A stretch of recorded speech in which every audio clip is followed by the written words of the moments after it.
Well, hello again. At long last, we're going to use the dolsot, or the tukbegi, which is a word for earthenware pot, okay?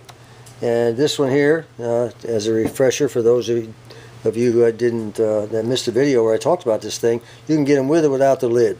I bought mine a long time ago with the lid, because I figured I'd need it someday.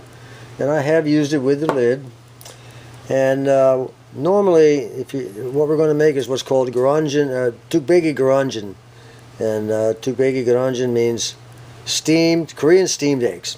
Korean steamed egg. Tukbegi is the pot, and then garanjin, two words, which is steamed eggs. Okay, so normally it takes 4 to 5 eggs. I can't eat that 4 to 5. It fills it right up to the top.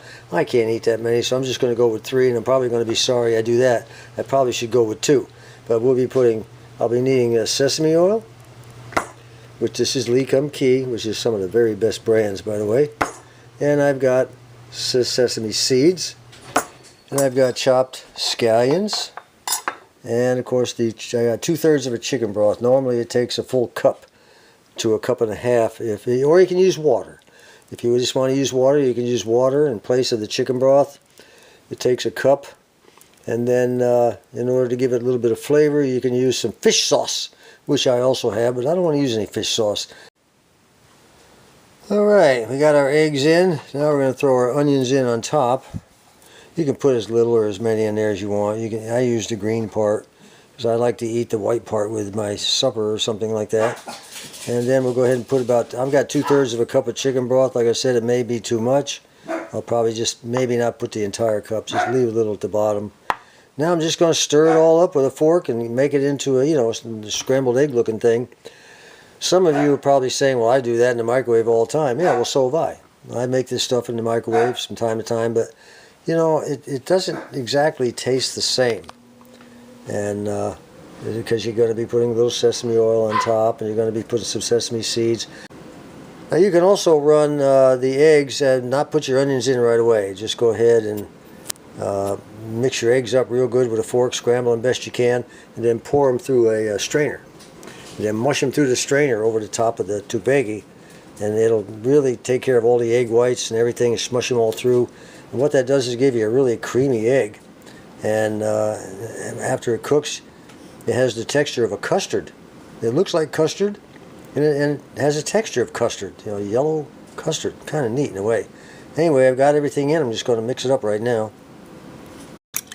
Probably a fork is the best deal for mixing this up. You can use a whisk if you want, but I think a fork works better with this. You can add carrots to this. You can add anything you want to it. You could use sliced cucumbers. I don't care.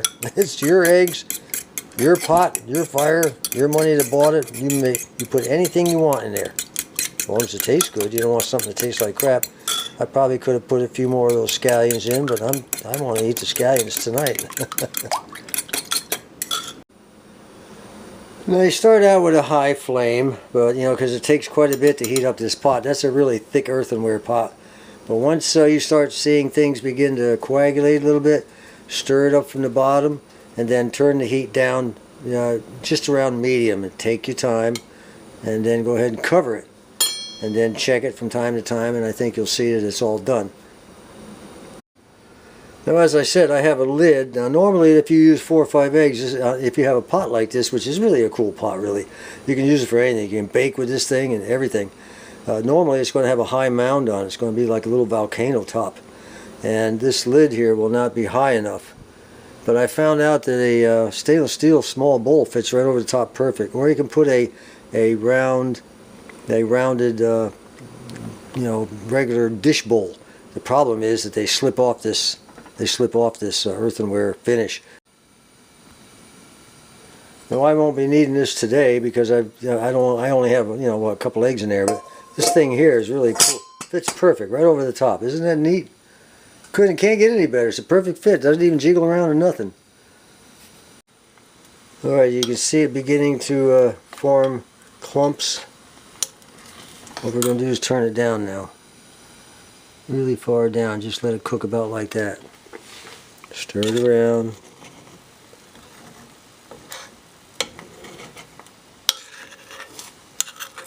I'm expecting big things out of this because I'm starving. I haven't eaten all morning and it's 12:45 in the afternoon.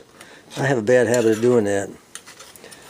Years ago when wifey was still around, she used to say, "Sit down, it's time for you to eat." And I say, "I got things to do." She'd say, "Sit down." Okay, I'll sit down. She was the best cook. God, I can't come anywhere near what she used to cook me. Okay, I'm beginning to see steam come out from around the lid, so it's time to shut it down. It takes a while for this stuff to cool down, especially when you're cooking it in a big old thick earthenware pot. So now comes the sesame seeds. Put a few sesame seeds out there, like so. And some sesame oil, if I can get this stuff out of there. There we go, some sesame oil.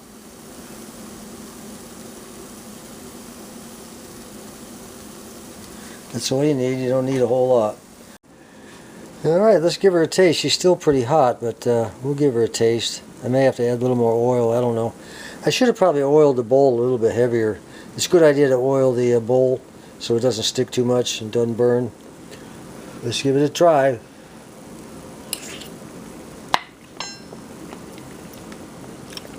Pretty good, but it needs more salt. I knew that was going to happen. It needs a little bit of salt. I wouldn't be surprised if you can put, you can put hot sauce in there. You can put hot pepper flakes in there and make it spicy if you want. I'm going to try it with a little bit of Cholula sauce, good old Mexican hot sauce on top of garanjan. And then tukbegi garanjan. Tukbegi be in the pot. Garanjan, the eggs, steamed eggs. 3 words altogether. See, you're learning Korean already. Funny thing about those Koreans though, they got a different word for everything. Alright, we got a little bit of that Cholula hot sauce on there, which is really good stuff. Let me try it. Yeah. That enhances it. Boy, that stuff is still hot. Wow. Still needs a little more salt. There just wasn't enough salt in that chicken broth. So you got to season it up the way you like it, You can add garlic to it. I'm going to add a little pepper to go with it. You can add anything you want. I hope you learned something today. It's worth giving it a try. But, like I said, I've made it 100 times in the microwave the same way. But, try something different once in a while. Expand, get outside the box. Till next time, this is John. Oops, one more thing. I decided that apricot preserves on toast would go just perfect with this.